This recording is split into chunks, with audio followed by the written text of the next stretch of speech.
سیدنا ابراہیم علیہ السلام آپ کی ملی زندگی کا سنگ بنیاد رکھنے والا وہ معمار اعظم اپنی بیوی اور اپنے بچے کو لیے ہوئے اس ویرانے کے سینے پر جا رہے ہیں جسے قرآن وادی غیر ذی زرع کہتا. کتنی اچھی بات کہی کسی صاحب نے. ان تین افراد کو خدا کا قافلہ کہا. فرمایا خدا کا قافلہ جو مشتمل تھا تین جہانوں پر.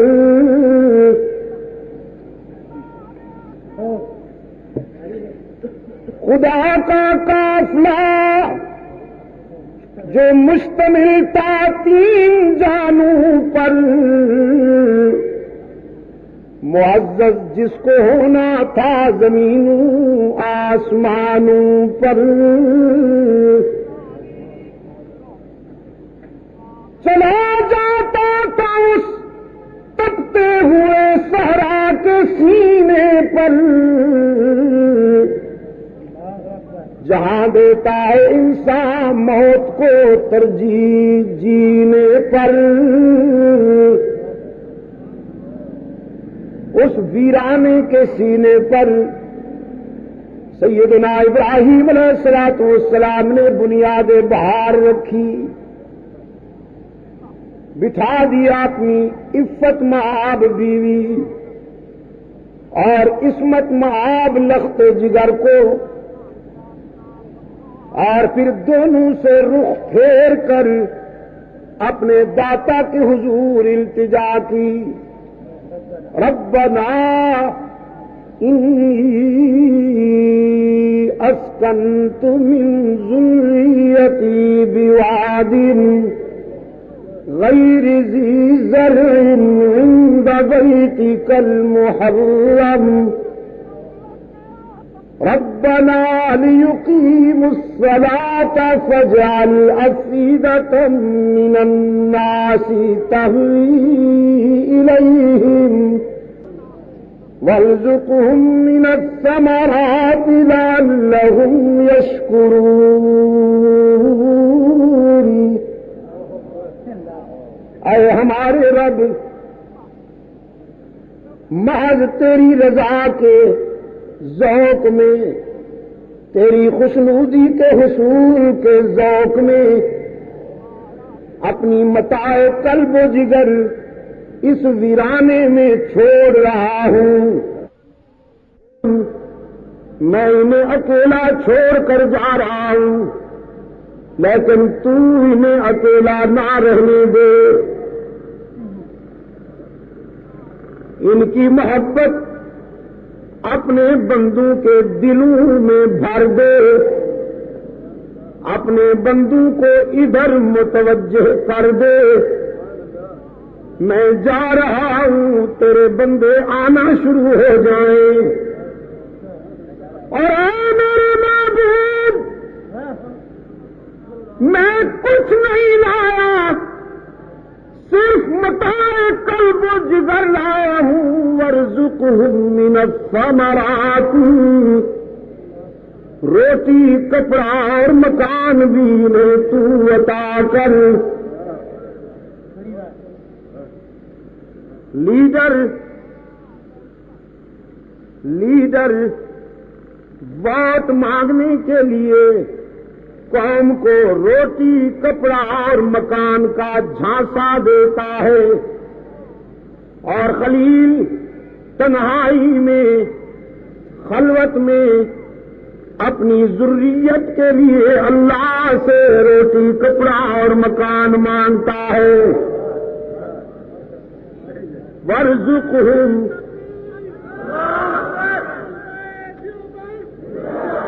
من الثمرات لعلہم یشکرون. الہ العالمین تو انہیں رزق عطا فرما. اور رزق بھی دال روٹی نہیں مانگا.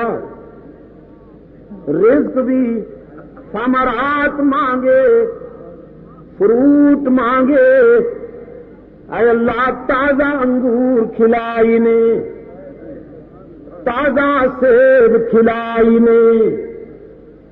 روح کائنات خلیل کی اس ڈیمانڈ پہ حیران تھی، کیا مانگتا ہے اور کہاں مانگتا ہے؟ کھڑا ہے اس دھرتی کے سینے پر کہ جہاں پانی کی بوند بھی نہیں ملتی، اور مانگتا ہے فروٹ۔ فروٹ تو باغات کا نتیجہ ہوتے ہیں، حدیقہ ہوگا تو ثمرات ہوں گے۔ جہاں حدیقہ ہی نہیں، اذا فات الشرط فات المشروط، جہاں باغ ہی نہیں، جہاں نرسری ہی نہیں، وہاں فروٹ کہاں سے؟ کیا مانگتا ہے اور کہاں مانگتا ہے؟ خلیل کے عشق نے کہا، کیوں کہتے ہو کیا مانگتا ہے اور کہاں مانگتا ہے؟ تم یہ دیکھو میں کیا مانگتا ہوں اور کس سے مانگتا ہوں۔ اس سے مانگتا ہوں جو دے سکتا ہے۔ اور کراچی کے روشن ضمیروں، آج مکہ میں جا کر خلیل کی دعا کا شباب دیکھیے۔ دنیا میں جہاں کوئی پھل پیدا ہوتا ہے وہ مکہ میں ضرور ملتا ہے، گلا سڑا بھی نہیں، تازہ، بد ذائقہ بھی نہیں، خوش ذائقہ۔ یہاں کے پھل یہاں اتنے لذیذ نہیں ہوتے جتنے مکہ میں لذیذ بن جاتے ہیں، اس لیے کہ جب پھلوں کی پیٹیاں مکہ کے بلدیاتی حدود میں داخل ہوتی ہیں تو ان میں خلیل کی دعا کی تاثیر شامل ہوتی جاتی ہے۔ ویرانے میں بٹھایا اپنی اہلیہ کو اور اپنے لخت جگر کو، ربنا انک تعلم ما نخفی وما نعلن، اے ہمارے رب تو ہمارے ظاہر کو بھی جانتا ہے، انک ربنا، انک اے ہمارے رب تو ہی تعلم ما نخفی وما نعلن، جانتا ہے جو کچھ ہم ظاہر کرتے ہیں، جو کچھ ہم چھپاتے ہیں۔ خلیل کا عقیدہ سن لیا، اپنے دلوں کے بھید جاننے والا کون؟ انسان کی فطرت ہے کہ وہ رب کا بن جائے، اگر وہ رب سے تعلق توڑ لے تو پھر سب کے در اللہ سے مانگے، اسی سے آرزویں وابستہ کرے، اسی کو ہر جگہ موجود سمجھے، اسی کے آگے دامن پھیلائے، اسی کو مختار کل مانے، اسی کو کارساز مطلق حاجت روا و مشکل کشا سمجھے، تو ساری کائنات سے مستغنی ہو جاتا ہے، ساری کائنات سے مستغنی ہو جاتا ہے۔ اور اگر خدا نخواستہ اس سے تعلق قائم نہ رہے تو پھر اس قسم کے مجسموں کے آگے دامن پھیلاتا ہے، جن پہ خود مکھیاں بھن بھنا رہی ہوتی ہیں، یہ ان کو اپنا مشکل کشا سمجھتا ہے۔ اس سے بڑی سزا کیا ہوگی؟ اس سے بڑی سزا کیا ہوگی؟ میرے عزیز دوستوں، خلیل اللہ کی ان التجاؤں میں اور دعا میں بھی یہی روح کام کر رہی ہے کہ دلوں کے بھید جاننے والا کون ہے؟ ہم جو ظاہر کرتے ہیں اور جو ہم دلوں میں باتیں رکھتے ہیں ان کو کون جانتا ہے؟ فرمایا الہ العالمین اپنی بیوی اور اپنے بیٹے کو ماذ تیری رضا اور خوشنودی کے لیے ویرانے میں چھوڑ کر جا رہا ہوں۔ چھوڑا اور چل دیے۔ اسماعیل کا بچپن گزرا، لڑکپن آیا، رب العالمین نے فرمایا ابراہیم اب اپنی محبوب شے میرے راستے میں قربان کر کے دکھائیے۔ خلیل اللہ کی فراست نے اپنے وجدان کی گہرائیوں میں اللہ کے بعد محبوب شے ڈھونڈ لی، وہ تو میرا بیٹا ہی ہو سکتا ہے، جسے رات کی تنہائیوں میں اللہ سے مانگا تھا رب ہب لی من الصالحین۔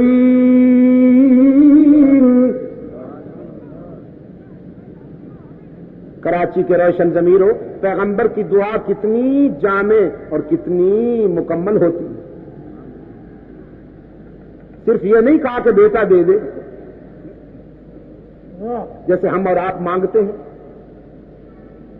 یا اللہ بیٹا دے دے، یا اللہ بیٹا دے دے، چاہے وہ جب 20 سال کی عمر کا ہو ایسے کردار کا مظاہرہ کرے کہ خاندان بھر کی عزت کا جنازہ نکل جائے اور پھر باپ صاحب کہیں کاش کمبخت تو پیدا ہی نہ ہوا ہوتا، مجھے تو ایسا بنے گا تو تیرے جنم کے دن ہی میں گلا گھونٹ دیتا۔ نہ گلا گھونٹنے کی ضرورت ہے نہ پچھتانے کی، بس صرف اتنی گزارش ہے، اللہ سے جب مانگا کیجئے تو دعائے خلیل کی اتباع کر کے عرض کیا کیجئے، اے اللہ نیک اولاد عطا فرما۔ حضرت زکریا علیہ السلام نے بھی جب اللہ سے مانگا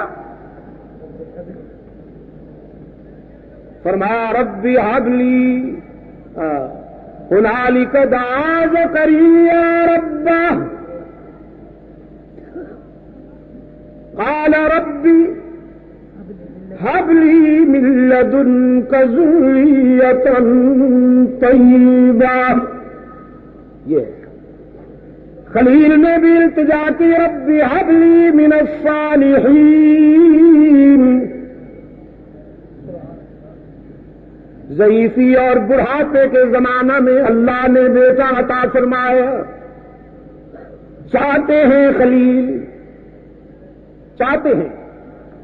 حق تعالیٰ نے فرمایا پھر اب قربان کیجیے اپنی محبوب شے کو میرے راستے میں، تیار ہو کر آئے، خنجر تیز کر کے بیٹے کو منزل عشق پر لے گئے، سامنے کھڑا کیا، فرمایا انی ارا فی المنام انی اذبحک فانظر ماذا ترى۔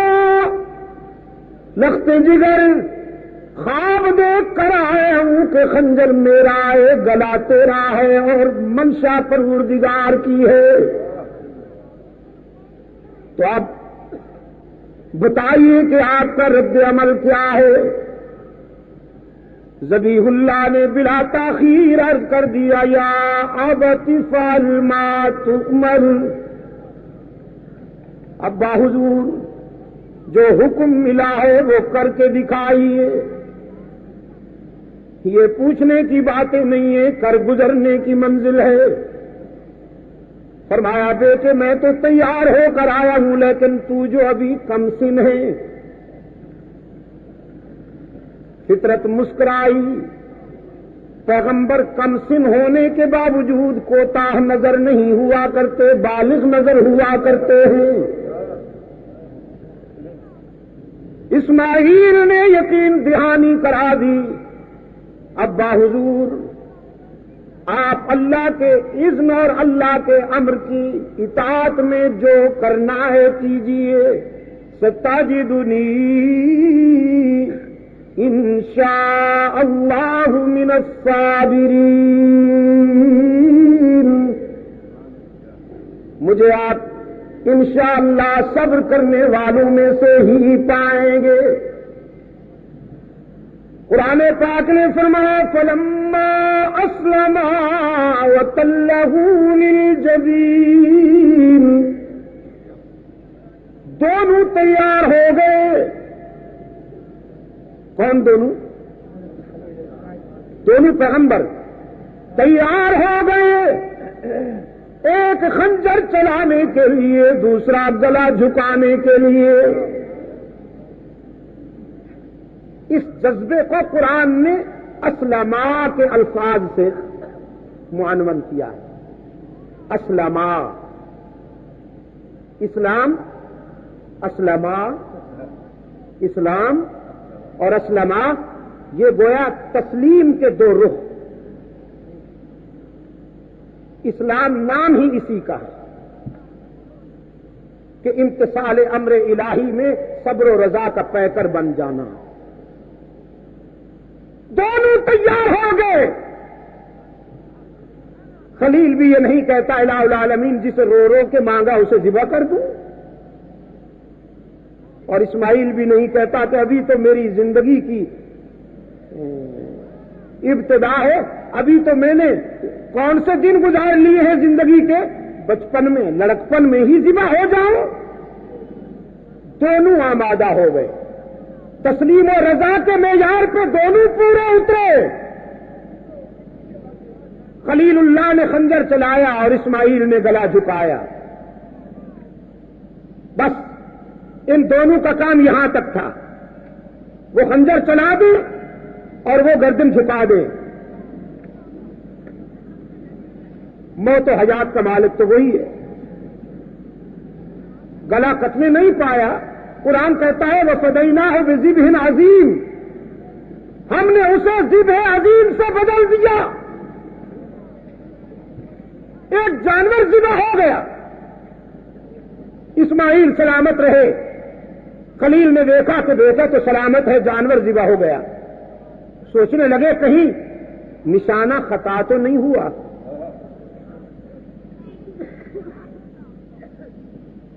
قرآن پاک کہتا ہے وَنَادَيْنَاهُ أَن يَا إِبْرَاهِيمُ، ہم نے اپنے خلیل کو پکارا. نشانہ خطا نہیں ہوا کرتا پیغمبر کا. پیغمبر کا نشانہ کبھی خطا نہیں ہوا کرتا، اس لیے کہ وہاں تو وما رمیت اذ رمیت ولکن اللہ رما کا ضابطہ کار فرما ہوتا ہے. تو پھر الہ العالمین میں نے تو بیٹے کے گلے پہ خنجر چلایا تھا، یہ تو جانور ذبح ہو گیا ہے. رب العالمین نے فرمایا میرے خلیل انا کذالک نجزی المحسنین، ہم وفاؤں کا صلہ وفاؤں سے دیا کرتے ہیں. آپ کا کام تھا خنجر چلانا، اسماعیل کا منصب تھا گلا جھکانا. تم دونوں کامیاب ہو گئے ہو، لیکن گلا کٹوانا ہمارا مقصود نہیں تھا. تم نے اپنی ذمہ داری پوری کر دی. مبارک دیتا ہوں تمہیں، کامیاب ہو گئے ہو. لے جاؤ اپنے لختے جگر کو، ہاجرہ کی ممتا بے قرار ہوگی. عزیز دوستو، یہ ہے سنگ بنیاد ملت ابراہیمی کی تاریخ کا یا قصر ملت اسلامیہ کا.